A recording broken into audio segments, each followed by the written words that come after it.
Moro! Tänään lähdettäisiin rakentamaan kaiutin torneja 4 6,5 tuuma midpassolla kautta keskiäänellä ja luotidiskantilla. Kaiuttimien valinta oli erittäinkin yksinkertainen, eli hinta ratkas. Judialta tuli Sakryn kaiuttimia. Tänne tuli SPLT 20 luotidiskantit. Ihan näppärän näköiset. Tuolla näkyy vähän speksejä. Ja sitten 6,5 tuuma midit kautta keskiäänet. Tämä on ihan kans hyvä oloiset kapistukset ja hinta oli erittäinkin kohdillaan tuolla Judialla. Eli näistä me lähdetään nyt rakentamaan torneja. Katsotaan nyt mitä tässä tulee. Ja nämä oli samaa sarjaa. Nehän näyttääkin vähän samoilta. Niin.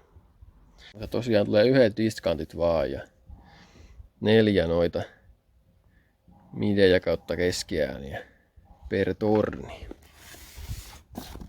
Tässä nyt on tämmönen hahmotelma tässä nyt alkuun. En tiedä, että päänynkö mä justiin tähän ratkaisuun, mutta katsotaan nyt.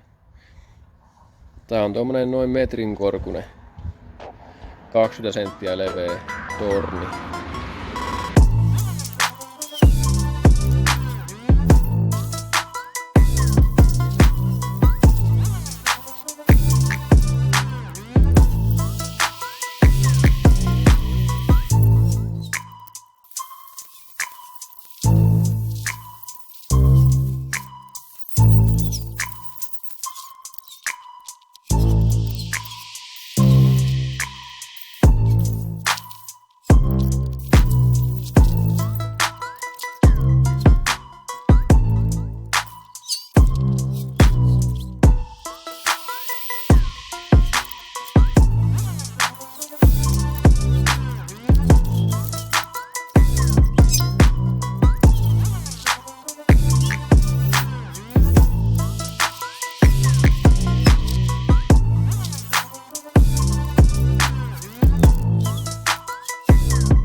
No joo, nyt olisi maalattu tämä torni ja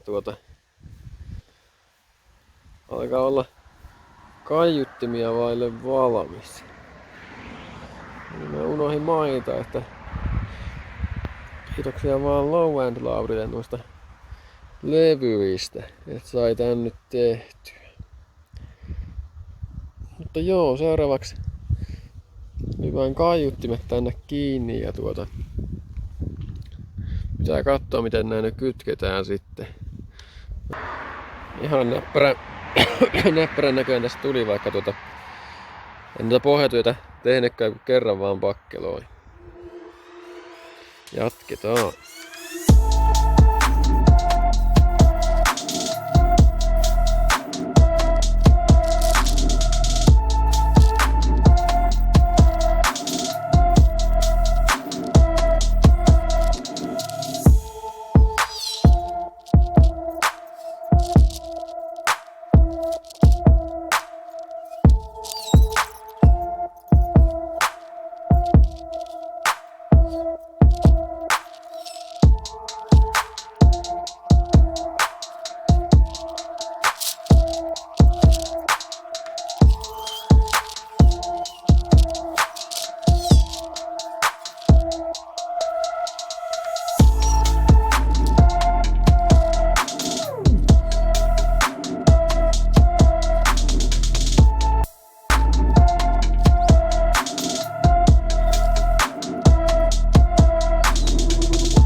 No niin, nyt torni olisi valmis.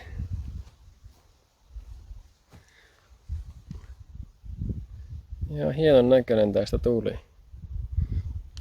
Pakko myöntää.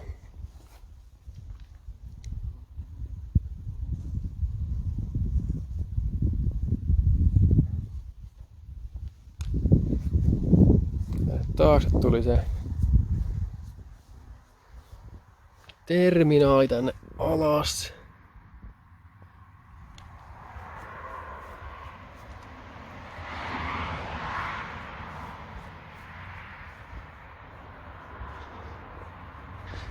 Ja tää kytketä tuli niin, että tämä on tietenkin 4 ohmissa. Sitten nämä 2 on sarjassa, eli ne on 8 ohmissa. Ja nämä samoin, ne on kans 8 ohmissa. Sitten nämä kaikki on rinnan kytkyssä tässä nämä nyt. Elikkä alhaalta liikkeelle. Elikkä tässä on nyt 8 ohmia. Tässä on 8 ohmia. Ne tulee rinnan. Niin nuo on sitten 4 ohmissa. Sitten tässä on 4 ohmia. Se tulee näiden kanssa rinnan. Niin, eli 2 ohmin kytkö on tässä sitten. Tai ainakin pitäisi olla. Ja mulla on tässä yleismittari, niin äkkiähän me se tarkistetaan.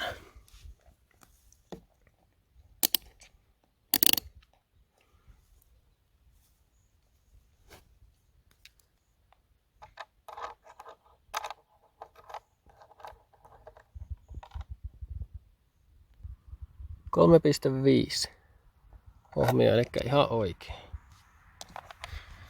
Kyllä. Eli kytkyt on kunnossa. Se on tietenkin korkeampi tai tietenkin korkeampi kuin se 2, niin. Mutta vähemmän kuin 4. Ja joo, seuraavaksi olisi testiäänien aika.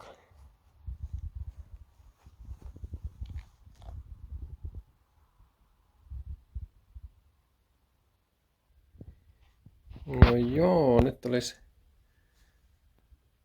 torni kytkettynä näihin mun mökkipoppeihin. Tää on nyt Supparin tilalla tässä nyt, eli se on tämmönen vahvistin nyt. Laatu 600 wattinen eBay-vahvistin, niin lähdetään siltä nyt testailemaan, että miltä tuo kuulostaa. Tässä on kyllä nämä kaikki kiinni vielä, mutta mä kokeilen pistää tason täältä mahdollisimman kovalle. Laitetaan vaikka, oho, vähän vinkuu nämä, kun laittaa tasoa kovemmalle, mutta no, kokeillaan jos mä tästä jotain mölyä tätä lähtemään. Lähdetään testaamaan, että tapahtuuko mitään.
Joo, kyllähän se ihan pelitti. Vähän resonoi tuolla.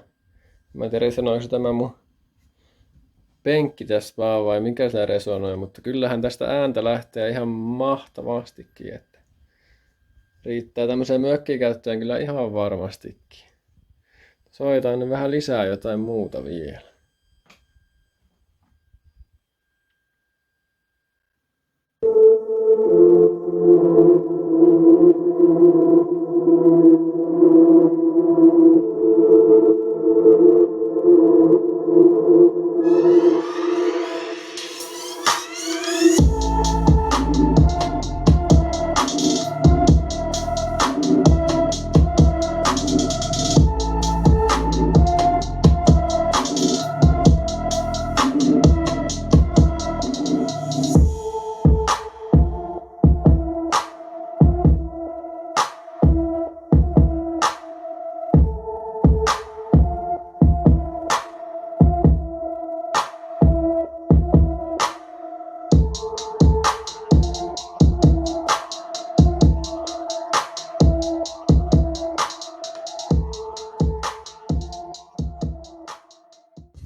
nyt tois soittelut soiteltu. Ihan hyvinhän tämä pelitti. Tästä alimmaisesta kuului pieni joku sivuääni, että olisiko siellä joku moska välistä tai jotakin, en tiedä. Mutta muuten pelitti kyllä mainiosti. Tämä vahvisti nyt aiheutti aika ilkeitä vinkunaa tämä kiinalainen, mutta se lämpisikin ihan mukavasti. Mutta muuten kyllä toimi ihan mallikkaasti, että ei ollut niinku mitään. Ja ihan niinku ääntä lähti. No ei nyt tästä äänenlaadusta ei kyllä voi puhua, kun on tämmönen vahvistinkin täällä näin, mutta ei tuo nyt pahan kuulonen mun mielestä ollut. Ja SPL-kaiuttimia, niin niistä melua lähti ihan mukavasti. Mutta juu, tämmönen nyt tähän väliin. Ja vielä pitäisi toinen tämmönen torni rakentaa jossain vaiheessa, mutta ainakin tuntui pelittävää ihan hyvin. Tää oli testi vaan tämä näin, että toimiiko tää. Niin ihan hyvinhän se tuntui toimivan, niin tekee toisen samanlaisen vielä jossain vaiheessa. Mutta joo, eipä tällä kertaa muuta. Morjens.